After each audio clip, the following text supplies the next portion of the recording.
जन सेवा पार्टी से कनेक्ट हुए हैं, ज्वाइन किया है, इसका उद्देश्य क्या है? अस्सलाम वालेकुम दोस्तों, पहले तो मैं आपका बहुत बहुत शुक्रगुजार हूँ कि आपने मुझे सेवा करने का मौका दिया।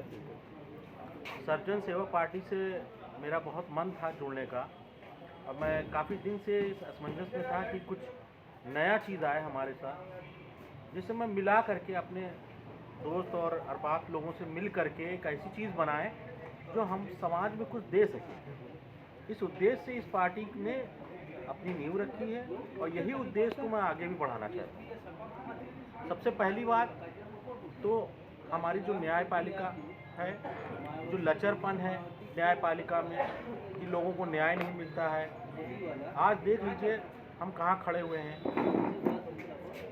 900 साल जो है मुगलों ने राज किया, उसके बाद हमारी हैसियत क्या है वो आप लोगों से जग जाहिर है, कोई पता नहीं चलता है।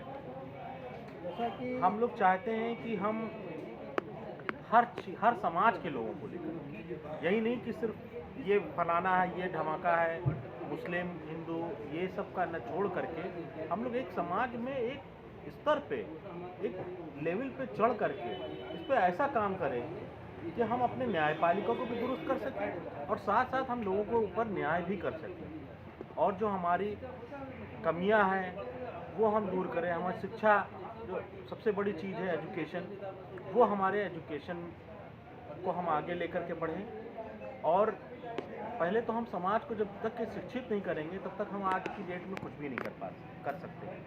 तो हमारा सबसे बड़ा फोकस जो होगा वो होगा शिक्षा का, एजुकेशन का। तो एजुकेशन जो है वो मस्ट है। देखिए, एजुकेशन तो मस्ट है। एजुकेटेड लोग, तमाम लोग इस समय बेरोजगार रह गए हैं, जी और जैसा कि सरकारें आती हैं, वादे करके चली जाती हैं कि हम रोज़गार देंगे, इतने हज़ार करोड़ रोज़गार देंगे। जैसा कि अभी पिछली सरकार भी, अभी जो मौजूदा सरकार है उसने भी यही वादे किए थे, उसी वादे के मुताबिक वो आई थी सत्ता में, और जो कि बिल्कुल फेल हो चुकी है।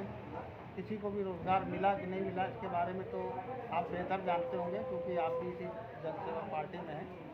और मैं आपसे जानना चाहता हूं कि शिक्षा के अलावा जो हमारे और जो छात्र वगैरह हैं, या और जो बिल्कुल गरीब तबका है, जो जैसे बहुत से कोर्ट कचहरी के चक्कर में फंस जाते हैं, या पुलिस FIR लिखने में आनाकानी करती है, तो उनके बारे में आपका क्या ख्यालात है? उनका कैसे निवारण किया जाए? आपने बहुत अच्छा सवाल पूछा है। सबसे पहले मैं आपको ये बता दूं कि जितनी भी पार्टियां आई, चाहे जो भी पार्टी से हो, सबने अलग अलग वादे किए। सबने कहा कि हम ये देंगे, फलाना देंगे, नौकरी देंगे, ये देंगे, लेकिन कोई स्तर पर काम नहीं हुआ किसी स्तर पर, क्योंकि चाहते ही नहीं है। पहली बात तो ये चाहते नहीं है, इसीलिए नहीं चाहते तो इसीलिए शिक्षा को पीछे रखते हैं। शिक्षा में भी कोई वो नहीं होता। हमारा कहने का मतलब है कि एजुकेशन जब होगा तो लोगों की समझ आएगी, सोच आएगी, लोगों की ताकत आएगी, वो उठ खड़े होंगे।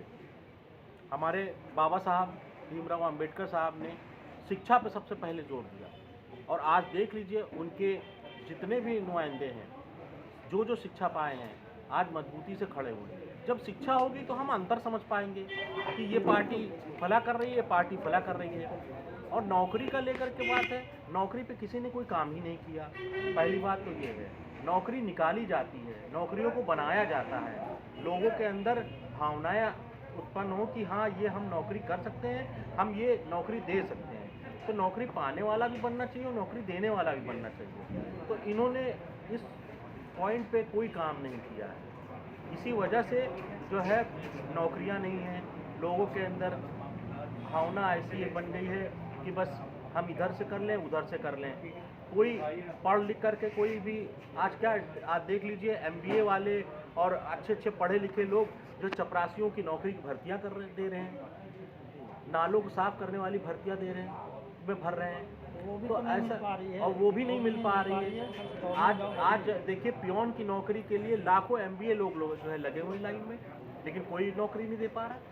अभी टेट की परीक्षा हुई, कैंसिल हो गई थी, अभी दोबारा शायद इसको कराया गया है, जी और उसमें भी कुछ छात्रों को बाहर कर दिया गया। बिल्कुल।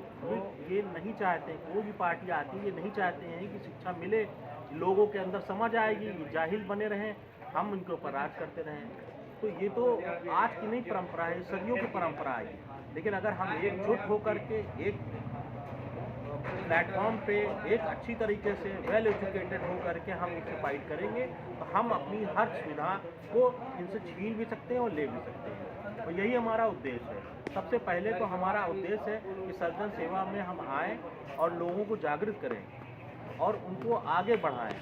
फिर हमारी अगर पार्टी का कोई इस तरीके से बन करके आ गया और अल्लाह चाहा कि अगर अच्छा रहा, तो शहीद भाई के अंडर में हम लोग बढ़िया काम भी कर सकते हैं। और आने वाले वक्त में अगर समाज में हम कुछ अच्छा करना चाहते हैं, तो इससे बेहतरीन प्लेटफॉर्म कहीं नहीं होगा। और हम चाहते हैं, चूँकि हमें इन्होंने माइनॉरिटी सेल में भी बनाया है और अपना एडवोकेसी में भी इन्होंने रखा हमको, तो मैं ये चाहूँगा कि इस प्लेटफॉर्म पे आकर के हम लोगों के न्याय के प्रति जागरूक करें। न्याय आज लोगों को नहीं मिल पाता है। जी जी, बिल्कुल सही बात है, क्योंकि थाने से भी आदमी लौटा दिया जाता है। बिल्कुल। और अब आदमी घूम फिर के, जो गरीब तबका है वो बिल्कुल ही इससे दूर रह जाता है, क्योंकि अगर वो एफआईआर कराने भी जा रहा है तो पुलिस वाले भगा दे रहे हैं। अगर कोई मैटर उसके साथ हो जाता है तो उस दरमियान में सर्वजन सेवा पार्टी क्या साथ दे सकती है? बिल्कुल, बहुत लोग परेशान घूमते रहते हैं। मैंने देखा है कई लोग